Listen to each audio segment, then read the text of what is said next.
make us forget this tournament. But one thing, what we have to do, we have to learn from these mistakes. We have to learn from this World Cup. And Ronak, before the show, I was just talking to you guys. We have two senior cricketers who have played the game, who are the legends of the game. Just from my point of view, because I'm a younger cricketer from you guys, I just wanted to ask you, how can Bangladesh come out of this situation? Yeah, sure. It's a good question for Mahela Jayawardene. Mahela, you've seen this Bangladesh team closely. I think it all started with a defeat against Scotland, which wouldn't have been taken well. We saw criticism coming from within too. From what, if you were to draw the roadmap for Bangladesh going forward, what would it take? What would the course of action be? I think I was going to come on to that as well, Ronak. I think you brought a very valid point. I think when you take Bangladesh, I've coached there for a couple of years in domestic league. There's a lot of expectation. The entire nation is wanting the team to do well. One thing that I've always tell the guys is expectation equals pressure. So the more expectations that you put on yourself to perform, you're going to have under things going through your head trying to figure out how to perform. So I think the Bangladesh team, like Shahriar says, like they had three good series coming into the competition, and the expectation of the entire nation was so high. I'm sure some of the younger guys, I'm not talking about the seniors, they've been through, done that, but some of the younger guys would have felt that expectation. And then going into the tournament, they lost two warm-up games, one to Sri Lanka. I think the next one they lost was to Namibia, if I'm not mistaken, or some other country, and they didn't have a great build-up. And then all of a sudden they lost to Scotland. That would have shattered a lot of players, confidence, and would have started doubting themselves. So for me, I think it's still a very talented unit. They've had a lot of cricket under their belt. There's more talent coming through from Bangladesh as well. So it's about giving them the confidence and them learning from these mistakes and not putting so much pressure under, because those elements are something that you cannot control. The outside elements, the only way you can control is by clearing your mind and going and getting the job done rather than worrying about what if. That fear of failure is going to be the biggest thing for any team. And I think Bangladesh, um, what do you call, they went through that during this Yeah. competition from the beginning, and that this is the outcome because of that. Yeah, I think similar sentiments were echoed recently in the press by Mustafa Mortaza, who perhaps has overseen their most successful period, saying they let that pressure get to them. It seemed like that sort of dressing room environment. Darren Ganga, you've seen enough of this Bangladesh side. Two things tend to happen after Bangladesh at an ICC event, Darren. The spotlight invariably either goes on to the senior players, one way or the other, or it goes on off-field issues. Now, is it time Bangladesh stop worrying about the senior players, the Shakibs, the Mushfiqurs, the Mehmudullahs, Mustafizur, they'll always be around. Is it about the others stepping up, or do you think no, the spotlight should remain on the seniors who've not had the consistency in the Super 12s like they showed perhaps in a few games in round one? Look, we got to appreciate that sport and cricket specifically is very cyclical, and teams and players go through that phase of going from performing into decline, and it's important for a cricketing nation to appreciate where their current team is at. Bangladesh in the last 5 or 7 years, they have definitely grown exponentially as a cricketing nation, and their stock has risen globally. But I think looking on and from the outside on this Bangladesh team in this ICC T20 World Cup, I just feel that they lack that belief within themselves.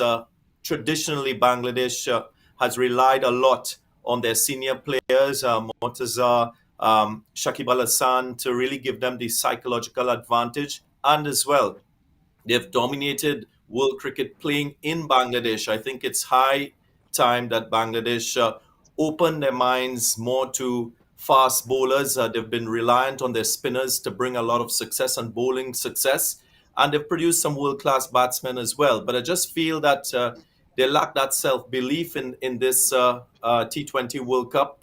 They are a talented bunch of players. Many players are quite new in this Bangladesh side as well, and they just haven't found the form in a high pressure tournament to give them some sort of rhythm in their state of play. They've fell down in all departments, so to speak. If you look at their batting, they never really put up big scores and push the opposition teams. You look at their bowling as well and their out cricket. That to me is not synonymous with Bangladesh's cricket, because I've seen them play against the West Indies in the West Indies and dominate and compete and win. And also I've seen them play in their backyard in Bangladesh itself, and they are dominant force and a force to be reckoned with. So I just feel the form was not right, and mentally the players don't seem to be in that zone, as they say in sport, to produce their best. Well, it has been a tournament where some Asian sides came in with serious expectation. That expectation hasn't quite been matched. So you don't need to tell me in our part of the world. This is a talented Bangladesh team. Let's hope they pick up after this. Shahriar, this is where we say thank you very much for your continuous coverage on ESPN Cricket for T20 Timeout. Thank you. And I hope to see you again very soon. I'm sure you've taken notes down from Daren and Mahela that you'll share in a BCB review meeting very Seriously. soon. Yeah, Now, but this is thank the you, very Shahriar. reason I asked them. No, thanks for Yeah. you. Thanks Ronak, and thanks Myla and Darren. I had a great time during the World Cup, and hopefully see you soon. Absolutely. Shahriar Nafees, former Bangladesh batter, actively involved in the current administration for Bangladesh. So let's wish him the very best on Diwali Day, which sees Australia celebrate perhaps a little more, because that win has actually put them exactly where they would have wanted. At second place, they've pipped South Africa on net run rate too, and things you think now are in their hand. That's all they need. Even if South Africa to go on and beat England now, as long as Australia beat the West Indies, which is a potential banana skin game for them, they should be fine. But let's focus on Sri Lanka and the West Indies now. Darren, West Indies' chances are standing by a thread, hanging by a thread in this tournament. We've not seen the best of Kyron Pollard's side. The defending champions came in with expectation and whatnot, but they have won the toss in an important game. They're going to have a bowl first. So some sort of advantage. Are they up for this one? Yeah, and it's the first time that the West Indies will bowl first in this tournament, because they've batted on three occasions before. That solitary win against Bangladesh would have been the right cricket aphrodisiac for the West Indies going into this must-win game against Sri Lanka. If you look at what has transpired between these two teams recently in T20 cricket, it's very much an equal Sri Lanka. As we all know, they have a solid bowling lineup, one which is punctuated with lots of world-class spinners. You think of Mahesh Dikshana, you think of WANINDU Hasaranga, the leading wicket taker in this ICC T20 World Cup. So that's a big threat to this West Indian batting lineup. And if you look at the last three matches, West Indies batting has not been up to par in this tournament. So it's very difficult to say. One would just hope that the West Indies will take some belief from that last win against Bangladesh. They're playing in Abu Dhabi. We saw that last game where England scored 210. So that will be positive sort of affirmations in the minds of all West Indian players, and they will think that they can get their batting right to set this thing up and to give themselves a chance of qualifying in the semi-final. Yeah, absolutely. Now, what expectations from Sri Lanka? Myla, you were with this set of players last game for them. They made one change, though. We thought they might want to just swap around their seamers. Binura Fernando comes in, so the left arm option is there, and Lai Rukumara is given a bit of a rest. I was reading in some parts that even if Sri Lanka were to get two wins in the Super 12s, that would be a good tournament for them. Now, you were hoping they'd go further than that, but what would be reasonable expectations from Sri Lanka as they play their last game today? I think leading up to the World Cup, I think the way they had performed, and obviously they had to make quite a few changes to their like probable World Cup squad due to players getting suspended. So the hopes were quite low, but Sri Lanka did perform really well. They had some momentum, played some really good cricket. I think they fell off the wheel a little bit when they couldn't pull that win over South Africa, which they were cruising at a point, and that last over loss probably took the toll on a very young team. Their confidence levels and everything, fell apart with that, but they still stood up and played a really good game against England. They had the opportunities, but made those mistakes again in different parts of the game. But I think overall, the Sri Lankans will be very happy. On average age, this is the youngest team. on this tournament. I think they're about 25 or 26.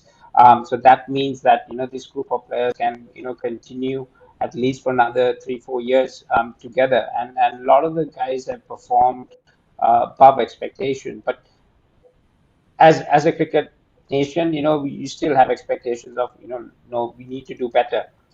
So this is a good opportunity for them to really leave this World Cup on a high note. West Indies is a very strong team, very experienced team when it comes to T20 cricket. So they're up against a very good team who still have a chance to qualify. So they'll be going really hard. So it should be a very good game. And like you said, there's a change. I think it's a good matchup change as well. A left-arm fast bowler against this West Indian side. There are a couple of good matchups as well.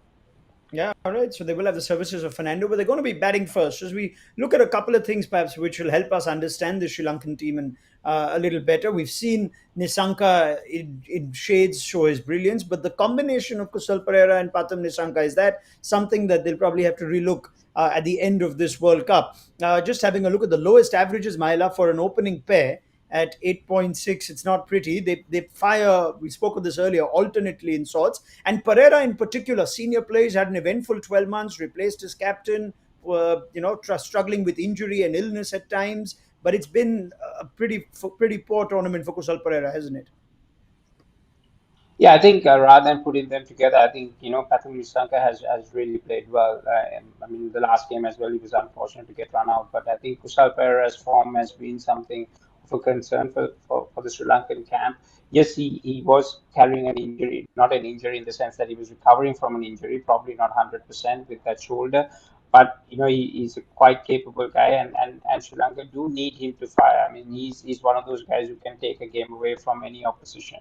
So I think they're going to go with him, but obviously after the World Cup, the think tank would sit down and reevaluate, where Sri Lanka needs to be going into the next World Cup, which is going to happen in Australia. So, but the younger group, guys like Charita Salanka, Banko Rajapaksa, Avishka Fernando, all those guys are going to be part of a nucleus for Sri Lanka going forward. But top of the order, the senior players who they need to come in and who needs to take responsibility is something that I'm sure they will have a future discussion. Openers are always important, Darren, and I'm just going to leave that there because you like that line. But in T20 cricket, certainly, but even more so in this tournament, you think it almost explains the difference in teams that seem to have done well. Rizwan, Babar, Butler, and Roy. Those are teams that are doing well. India weren't sure about their openers. They changed things up. They struggle. The West Indies have struggled. They've had to move things around. Do you think this tournament's told us something perhaps about just coming into a big event, at least in these conditions, knowing you're 1-2? Yeah, indeed. And I think it's important for you to be proactive as a team. I mean, Mahela would know that if you're not getting the right production of runs from an opening pair, there's no need for you to persist for a lengthy period of time. It's a very short tournament. So you've got to be proactive as a coach, as a think tank, and make sure that you make changes. Maybe Sri Lanka could consider Avishka Fernando, who is a genuine opener, replacing Kusal Pereira and probably starting Pereira down. There are lots of left-handers in this Sri Lankan batting lineup. So I think it's an opportunity for the coaching staff and the captain to effect changes. The West Indies likewise still looking for runs from Chris Gayle, Evan Lewis.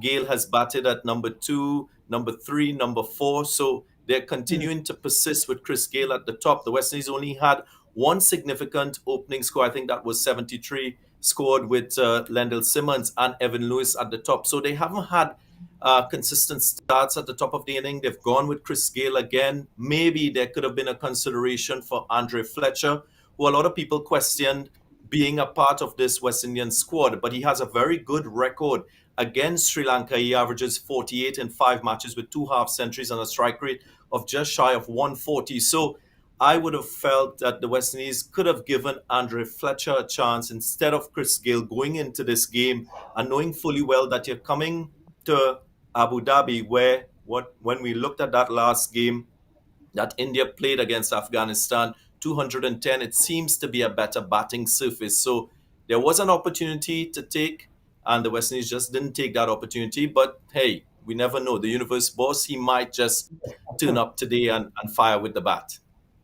I wonder if just having a player like Gill sometimes makes it harder. If you had to make a tactical matchup or had to be flexible, all right, this guy's got a good record, we play him. Suddenly, the guy missing out is Chris Gale, and does that make it just that much harder, Darren? I'll ask Mahela this as well because he's been in those situations. But I know there is a divide on Chris Gale and whether he would have walked into this T20 side or not. Now you almost seem like he's there. He's got to play.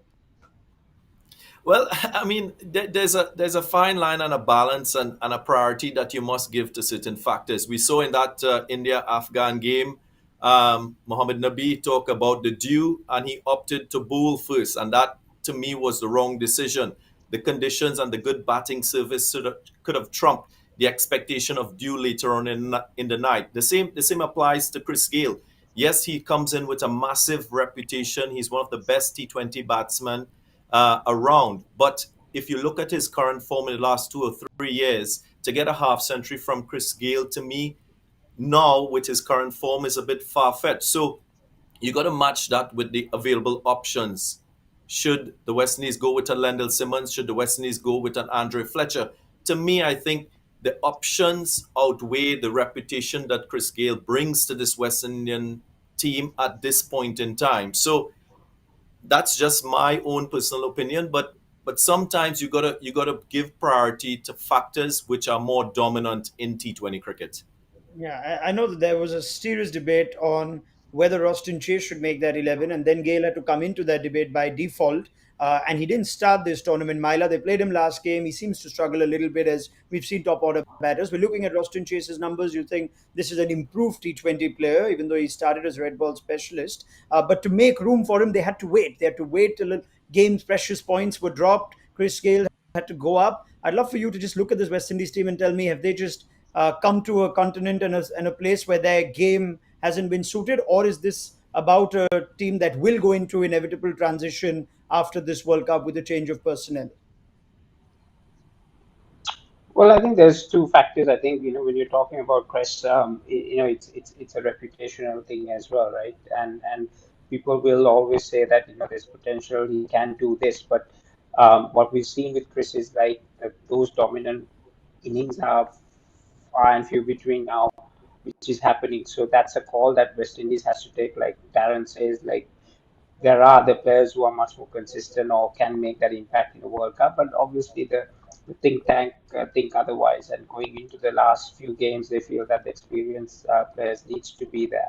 But Roston Chase is a very interesting move because he brings in that off-spin element to it as well, gives West Indies a little bit more variety because what they lack is that no Sunil Narayan, no leg spinner in the lineup. What we've seen in this tournament is that the leg spinners, the wrist spinners are dominating and they are picking up wickets, and West Indies haven't been able to trouble teams without having that variation. So having an off spinner and obviously Akhil Hussain, the left arm spinner, they get that bit of variation in this combination. But I still feel that playing a wrist spinner is always an advantage in a combination. And obviously, the top order. I mean, there are guys who are capable of scoring big. Nicholas Puran, Hitma, Polly, all those guys needs to come into the party.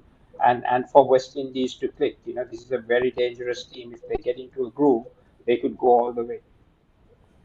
All right. Well, they're not out of the tournament just yet, so I'm going to save the more compelling review questions for Daren Ganga, perhaps for one more day, because we'll have him the day Australia play the West Indies. But we will watch Sri Lanka in action batting first, and one player who you've got to say should be a premium T20 commodity going forward, surely is Wanindu Hasaranga. Darren's already pointed out he's leading the wicket-taking charts. Yes, they played an extra few games, but Hasaranga has been outstanding with ball. What we've also seen is he's carried this form from round one into the Super 12. So excellent Wanindu Hasaranga, just that one wicketless game when Mushfiqur Rahim took to him. Otherwise, he's been terrific. And with bat, we're seeing a player that's putting up numbers that any batter would take. Strike rate of nearly 150. He's got 119 runs in 5 innings, and it seems like Mahela Jayawardene was instrumental in pushing him up the order in round one. So let's talk a little bit about Wanindu Hasaranga to Mahela, who knows him well.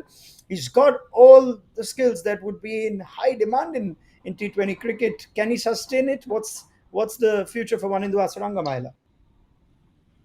I think he's a simple character. Knowing him for a little while now, I think it might not face him, but obviously the pressure is going to come to him now. He just got the nod of being the number one T20 bowler while the tournament's going on, so which is a great feather in his cap. But I think he will thrive to get better and better. He's a very skillful batsman. We saw him when he started his career that he was contributing with the batting at 7 and 6, and then after a couple of tournaments where like any low order batsman who misses out, Sri Lanka pushed him back to number 8 because they had Shamga Karunanayake scoring runs and the captain batting at 6. Dasun Shanaka, so one got slid down, but when you have a guy with that kind of skill set, who bats fearlessly, who doesn't, who bats against spin well, he's not bad against pace. He hits different parts of the field where he can hit those pockets. I think it's a great asset. I mean, that's something that I've went and had a conversation with Mickey when I was there for that little period with the building up, and I said we need to use this guy because he was getting only 5 balls maximum in batting at number 8, and keep him as a floater, and given different situations of the game, let's throw him. I mean, if he gets a good 20-30, that means the team's going to get some tempo, and he's not going to carry that burden of a batsman going into bat. What if I fail? Because he's a genuine bowler, so he's not, when he's going to bat, he's not going to think about his batting too much. So he's going to just bat the situation, bat the bowlers, and see whether he can give that tempo to the team. So it actually worked, and hopefully he plays that role for Sri Lanka so that he's not under pressure with the bat, but he's going to enjoy his batting. So that's when he's lethal.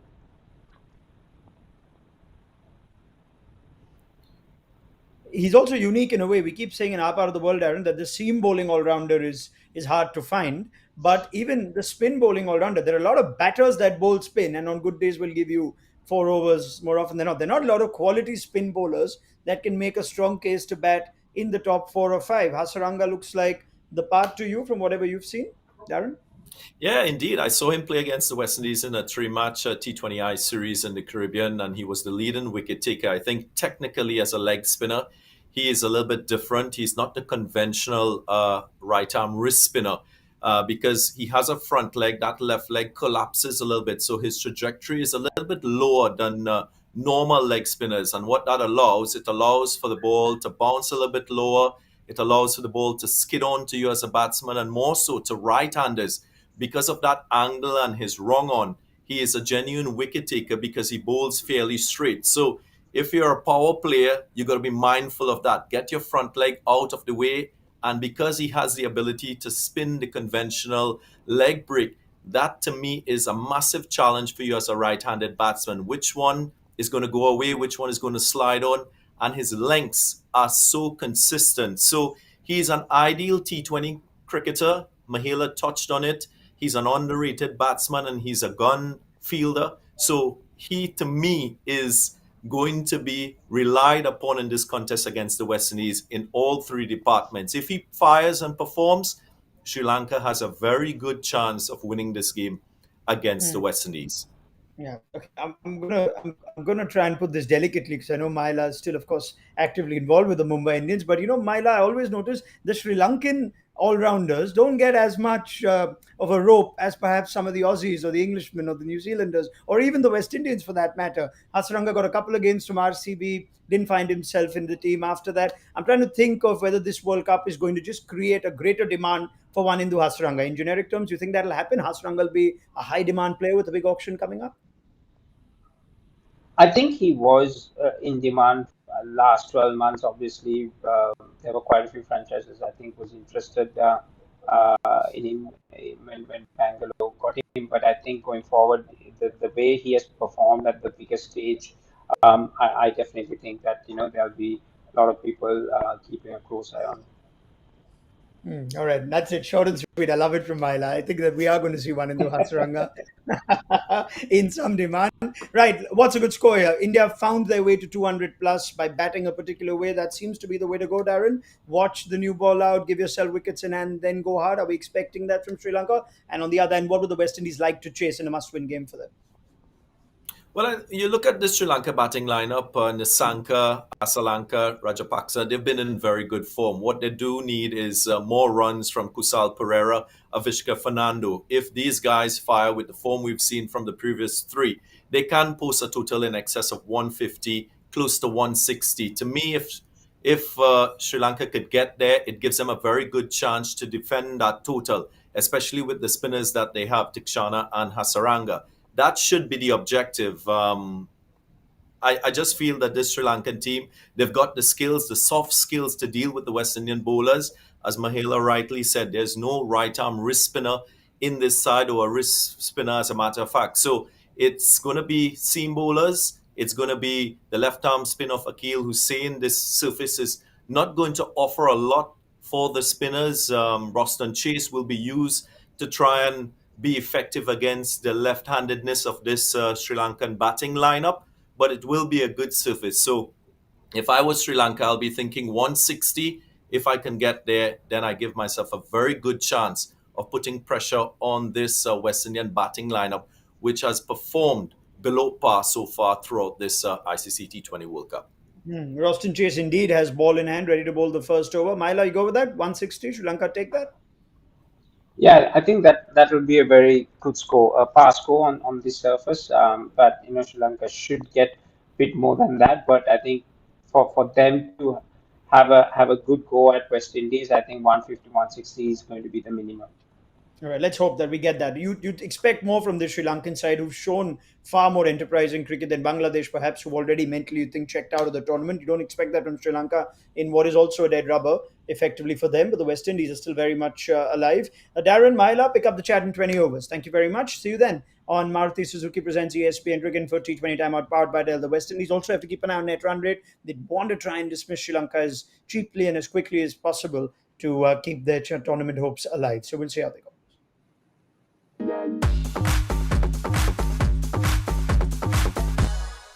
Maruti Suzuki's People Technology presents Suzuki Connect with Navigate to Car and many other features. Watch more, feel more. Dell.